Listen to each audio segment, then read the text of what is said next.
Selamat datang teman-teman ya di Bapak Akademi Madiun. Ini dari teman-teman Sengkawan asli Caruban ya. Iya. Jadi di sini adalah tempat yang belajar teman-teman yang mulai dari teknisi atau tenaga kerja yang baru atau teman-teman yang mungkin pernah PKL di Telkom, Akses juga atau di Telkom itu kita juga belajarnya di Bapak Akademi. Nah, di sini mulai kita ajarkan dari basicnya Faber Udhom TTH, terus juga ada prakteknya terkait penyambungan dan lain sebagainya itu. Nah, jadi belajarnya di sini.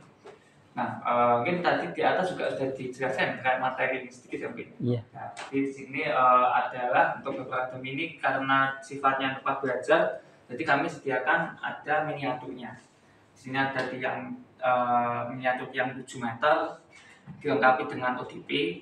Untuk terminalnya ya dengan kabel, ODP-nya sekarang juga ada 3 jenis ya, ODP pull yang ada di tiang, lalu yang menggantung yang kotak hitam juga ada namanya ODP closure, lalu yang kotak hijau ini namanya ODP pedestal. Karena kalau yang hijau ini biasanya ditambahkan di rumah ya, jadi dia letaknya di pinggir tanah, jadi di permukaan tanah, jadi teman-teman teknisi nggak perlu naik ke tiang. Nah, karena kondisinya juga salah satunya kan ODP kebanyakan di tiang ya, maka teman-teman teknisi juga dilengkapi sama alat pelindung diri. Ini saya juga ada miniaturnya juga, itu ada APD ya, jadi kita lengkapi APD dari perusahaan teman-teman gunakan, ada helm sama namanya body harness ya. Ini adalah full body harness, jadi teman-teman di lapangan wajib menggunakan ini karena untuk keselamatan di lapangan. Itu. Oke, ini ada artinya lalu untuk kabel ya, karena kita sekarang sudah menggunakan teknologi fiber optik, tidak menggunakan baterai lagi ya, jadi kita menggunakan kabel namanya itu kabel fiber. Nah, yang di sini juga ada ya, ini adalah 2 jenis kabel. Yang saya pegang ini ada namanya kabel dropper ya, ini yang ke arah ke pelanggan. Jadi yang awalnya itu kabelnya yang hampir sebesar ini dengan kapasitas core-nya yang mencapai 288 core, tinggal ke rumah pelanggan hanya digunakan 1 core ini. Jadi kita menggunakan 2 jenis kabel. Maaf ada 3. Jadi ada kabel fiber. Ya, jadi mungkin ada contoh kabel juga di sini. Nah, jenuh. Nah, sini ada kabel yang paling besar itu menggunakan kabel fiber dengan kapasitas yang 288 core ya. Ini paling besar. Untuk yang paling kecil ada kabel 2 core. Ini juga biasanya kita jelaskan karena untuk kabel ini juga ada materinya ya. Karena kabel ini ditandai dengan warna kabel, warna core, jadi harus dipelajari juga biar teman-teman saat di lapangan penyambungannya itu tidak salah warna. Karena kalau salah warna, berarti nanti kan di pelanggannya otomatis tidak bisa terlayani kan instalasi internetnya. Ini untuk kabel. Lalu untuk alat sambungnya, karena ini menggunakan fiber ya, kita menggunakan alat sambung namanya splicer. Nah, splicer sendiri ini adalah alat yang cukup mahal ya yang di sini karena khusus untuk alatnya sendiri fiber optik. Kemudian ini mungkin dari kami sudah pernah melakukan penelitian. Sekolah kayaknya punya, tapi belum Punya, pernah ya, iya belum pernah. sekolah sepertinya punya. Punya 1 informasinya. Oh ya, sudah pernah dipakai dicoba? Belum nyoba. Oh, nanti moga kalau saya iya pakai. Nah, untuk zaman sekarang teman-teman sekolah ya dari SMK itu juga harusnya bisa diketahui juga sih untuk cara menyambung menggunakan splicer ini, karena apa-apa kan sekarang sebetulnya menggunakan internet ya. Nah, sekarang untuk teknisi internet, teknisi jaringan itu juga pasti dibutuhkan banyak perusahaan. Tidak apa-apa. Nah, untuk splicer yang Fiber Academy gunakan yaitu menggunakan mereknya Fujikura. Ini biasanya kalau dari standarnya kita ya, Telkom itu ada 3, ada Fujikura, ada yang Sumitomo, sama satunya Lexitech. Mungkin kalau di sekolah berbeda merek tapi fungsinya sebenarnya sama. Yang membedakan Kalau yang Fujikura ataupun yang Sumitomo itu dia lebih detail saat penyambungannya lebih bagus. Kalau yang sekolah itu hanya penting bisa nyambung saja sebenarnya, tapi tidak apa-apa untuk pengetahuan dasar anak-anak juga, teman-teman juga dari sekolah. Jadi kita juga di sini untuk mengajarkan cara penyambungan yang benar, lalu cara pengukuran. Jadi tidak hanya disambung tapi harus diukur jaringannya menggunakan alat ukur seperti itu. Nah, itu iya, jadi untuk alat ukur kita juga ada 3. Nah, ini ya, jadi untuk alat ukur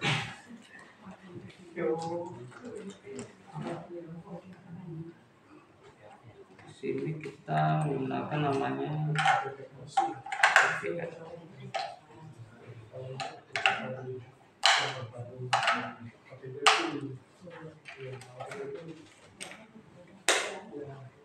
ini ada OTPR,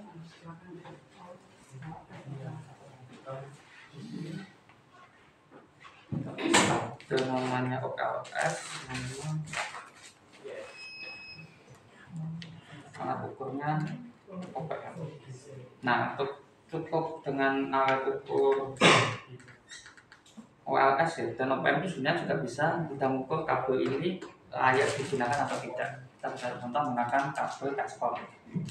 Nah, itu kita bisa ukur dengan menggunakan OPM sama OLS. Ini yang kita pegang tangan kanan adalah OLS, yang tangan kiri adalah OPM atau optical power meter.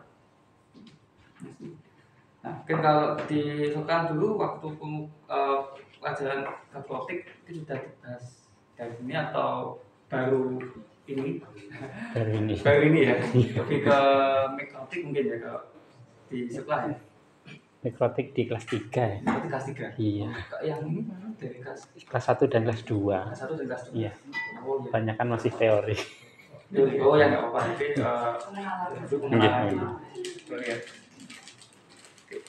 Mungkin bisa sambil tak contohkan. Oh ya, sudah kelengkapan squash juga ya. Ini berarti terima kasih. Iya, untuk kelengkapan squash tidak hanya squash saja, tapi ini ada alat potongnya sama alat kupasnya. Potong ada alat kupas sama power.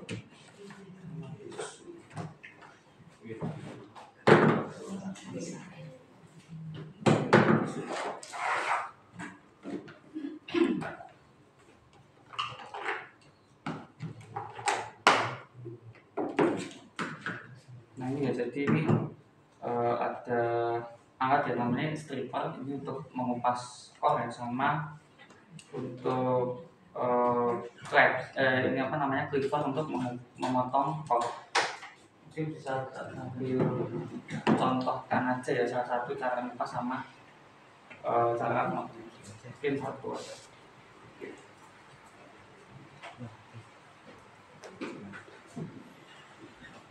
Ya, ada gambaran. Jadi untuk kabel yang pakai contoh ini kabel dokol.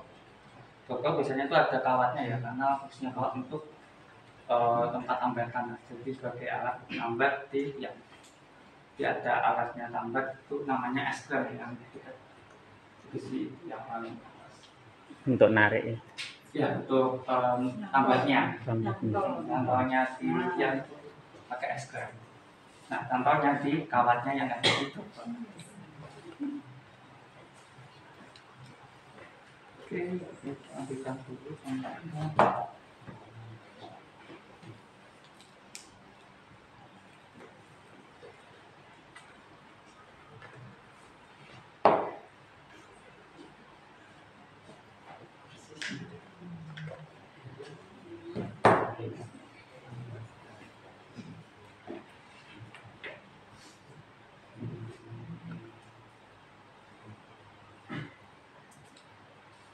Nah ini ya, jadi untuk kol itu memang kecil ini. Nah untuk ini kan biasanya ada kode warna. Kode warnanya itu ada 12 dari warna biru sampai toska. Nah ini jadi untuk mengupas yang warna biru ini kita menggunakan alat namanya stripper. Di stiker ini kita kupas kecil begini ya. Ini kan karena ada 3 mata pisau istilahnya, kita pakai yang paling kecil. Nah, kita kupas. Nah, kupasan ini enggak kelihatan, jadi harus kita bersihkan pakai tisu dan alkohol. Karena tujuannya ini untuk melakukan penyambungan displacing harus benar-benar bersih di core-nya, nggak boleh ada sisa kotoran. Jadi kalau misalkan kotor, cahaya yang untuk meneruskan informasi atau internet tadi ke modem itu tidak bisa maksimal. Jadi harus benar-benar bersih. Nah, bersihkannya pakai tisu sama nanti ada alkohol. Ya, seperti ini sih. Jadi mungkin lebih susahnya itu karena kabelnya ini kecil ya, jadi megangnya kadang harus pas. Nah, kalau misalkan ini jatuh terus teman-teman paksa nyambung, kadang itu hasilnya jelek karena sudah terkena debu atau kotoran yang nempel di serat optiknya.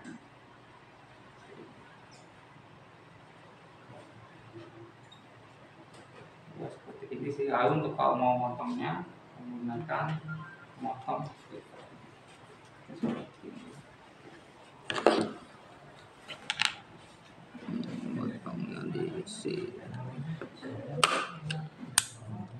nah, ini untuk memotongnya sih. Nah, sudah jadi, sudah siap di. Ada patokannya nggak waktu dimasukkan situ? Oh, untuk patokan misalnya kita patok di ini sih, ukurannya kan tergantung quivernya ya. Jadi biasanya tak patokan ada ujungnya biru. Nanti sudah kupas kurang lebih 4 cm. Terus nanti kita ujungnya yang biru atau platingnya ini dipaskan di sini ya, ujungnya. Untuk yang ini. Untuk ini baru nanti kita potong. Jenis potongnya ada yang ditekan atau ada yang tidur, menyesuaikan quivernya. Mungkin kalau di sekolah ini atau yang model dorong Belum pernah tak buka. belum ada dibuka. Teknisi yang sering gunakan. Oh, teknisi yang gunakan. Oke. Jadi untuk alat potongnya ini sudah bisa digunakan, nanti bisa di. Mungkin kalau Bapak tertarik, kami juga bisa memberikan ya terkait info pelatihan mungkin ke teman-teman atau menjadi guru tamu atau di bidang sekolah, kami juga bersedia untuk mempraktekkan cara-cara penggunaan, atau mungkin kan di sekolah juga sudah ada nih spasialnya, nanti bisa untuk ibu bapak guru mengajar juga, jadi untuk siswa-siswa paling nggak bisa mengerti dulu dasar cara menggunakan spacing nyambung. Ini ketika sudah disambung ditutup apa kabelnya? Nah, kalau setelah selesai disambung, untuk lebih amannya memang ditutup ya, menggunakan namanya itu protection. Jadi ada atau ada material khusus ya, dinamakan protection sleeve. Itu fungsinya untuk menutupi hasil sambungan tadi. Jadi kalau hasil sambung biasanya kan kalau sudah tersambung hanya kok ketemu kok saja ya, kenapa tanpa pelindung. Nah, filamannya itu dikasih pelindung protection. Nggak ada contohnya. Contohnya,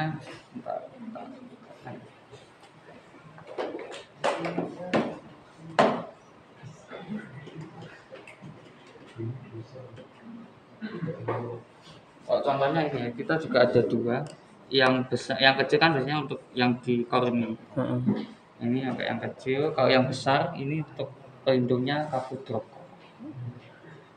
Dimasukkan dulu baru disambung. Betul, ini harus dimasukkan dulu, nanti baru dikupas. Jadi disiapkan dulu proteksinya, masuk ke core, baru ini dikupas platingnya, dipotong. Ini nanti gerak-gerak. Ya, nanti cukup ditaruh saja nanti kan, terus nanti posisi penyambungan, setelah itu baru tarik lah untuk proteksinya, kita tutupi di hasil sambungan tadi, baru kita bakar. Dibakar nggak apa-apa? Nggak apa-apa, karena ini dibakarnya langsung menggunakan spacernya ya. Jadi alatnya itu juga. Ya betul. Biasanya kalau spacer itu sudah jadi satu sama pembakarnya. Kalau membakar pakai korek itu risikonya karena kan suhu di korek api kan tidak bisa dikontrol, betul. Jadi takutnya di sini malah merusak hasil sambungan. Sedangkan kalau yang di spacer kan sudah ada pengaturannya. Jadi sudah dibakar, otomatis juga waktunya sudah ada. Jadi kalau sudah selesai pembakaran biasanya ada notifikasi di splashernya. Oh, sudah kabelnya diambil gitu. Atau apa biasanya bunyi alarm sih, bunyi beep kayak gitu. Nah itu berarti sudah selesai pembakaran, kita angkat. Dan mesti pembakarannya dia rapi dan otomatis sudah kuat sambungannya. Nah tinggal dari teknisi tersebut mengukur hasil sambungan tadi apakah bagus atau jelek.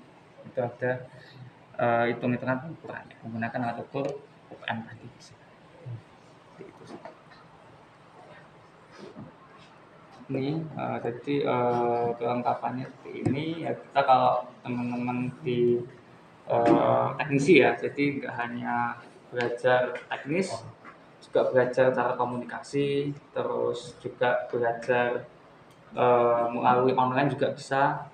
Ada e-learning sih untuk teman-teman yang di Telkom Akses ini. Jadi berikan portal untuk mengerjakan soal-soal dari segi teknisnya atau segi K3 atau segi dari COC-nya atau kontaknya di perusahaan.